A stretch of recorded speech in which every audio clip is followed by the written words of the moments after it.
News when you want it with Bloomberg News Now. I'm Amy Morris. There's your closing bell for this Monday on Wall Street as news reports suggested Tehran wants to restart talks over nuclear programs, fueling risk on sentiment. Of course, we'll get into all of that, but first we bring you the closing numbers each day here at Bloomberg.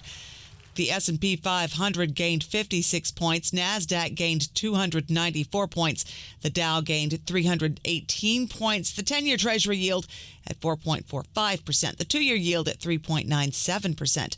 NYMEX crude oil is down 2.25%, trading at $71.34 a barrel. Brent crude down 1.8%, trading at $72.87 a barrel. And tensions are flaring between OpenAI and Microsoft over the future of their AI partnership. The Wall Street Journal reports OpenAI wants to loosen Microsoft's grip on its AI products and convert to a for-profit company. Negotiations have been so rough that OpenAI executives are reportedly discussing a so-called nuclear option, accusing Microsoft of anti-competitive behavior. The U.S. is refusing to back a proposed Group of Seven statement that urges Israel and Iran to de-escalate their conflict. President Trump wants to keep up pressure on Iran to never obtain a nuclear weapon and has blamed Iran for the strikes, saying it has ignored a 60-day ultimatum. It's painful for both parties, but I'd say Iran is not winning this war. And they should talk, and they should talk immediately before it's too late. The Israel-Iran conflict is now in its fourth day and is expected to dominate the G7 summit. The Wall Street Journal reports Tehran is willing to resume nuclear talks with the U.S. as long as it doesn't join in on Israel's attacks. Israeli Prime Minister Benjamin Netanyahu says he's not confident that Iran wants to have more talks in good faith. He says Israeli forces are going after more than just Iran's nuclear and ballistic missile programs. We're going to see if Iran is serious about dismantling their nuclear program, dismantling their missile capacity, dismantling the terror axis that terrorizes everybody in the Middle East and well beyond. If they agree to all of that, obviously, the war could end. Israeli Prime Minister Benjamin Netanyahu speaking with ABC News. Now, Israel has destroyed some of Iran's nuclear sites. Israel's Strategic Affairs Minister Ron Dermer says they're not counting on American help to go after the most dug-in sites. Iran must never have a nuclear weapon. Iran cannot have a nuclear enrichment capability, which is how you get the fuel for nuclear weapons. It was clear to us in the last few days that there was no chance that Iran was going to agree to it. And unfortunately, Iran thought that they could string these talks on forever. Hear more from Minister of Strategic Affairs of Israel and former Israeli ambassador to the U.S., Ron Dermer, on the Balance of Power podcast.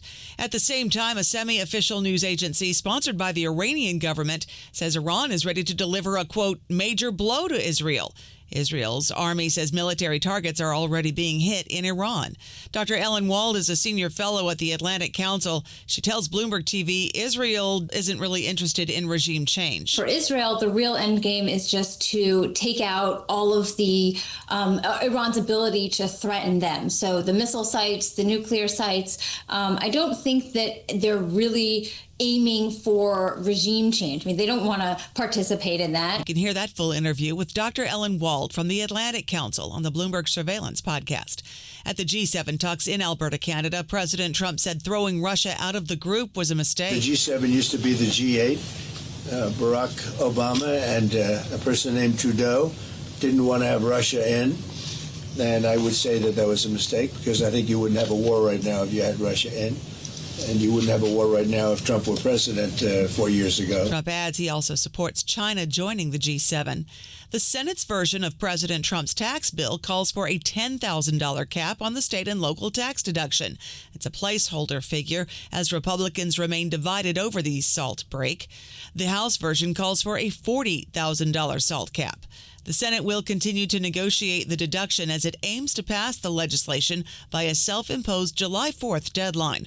A draft bill is set to be released today. Federal prosecutors charged Vance Belter with 2 counts of murder in the deaths of Minnesota State Representative Melissa Hortman and her husband in what officials referred to as a murderous rampage. Acting U.S. Attorney Joseph Thompson. Political assassinations are rare. They strike at the very core of our democracy. But the details of Belter's crime are even worse. They are truly chilling. It is no exaggeration to say that his crimes are the stuff of nightmares. Acting U.S. Attorney Joseph Thompson says it is too early to tell if they'll seek the death penalty, but that it is an option. A federal judge says Harvard University is likely to show it will suffer irreparable harm if the government stops international students from attending the university. The government has frozen more than $2.6 billion in federal research funding at Harvard and is trying to block foreign students and researchers from entering the country. Harvard argues the government is retaliating against the university for exercising its First Amendment rights. That's news when you want it with Bloomberg News Now. I'm Amy Morris. This is Bloomberg.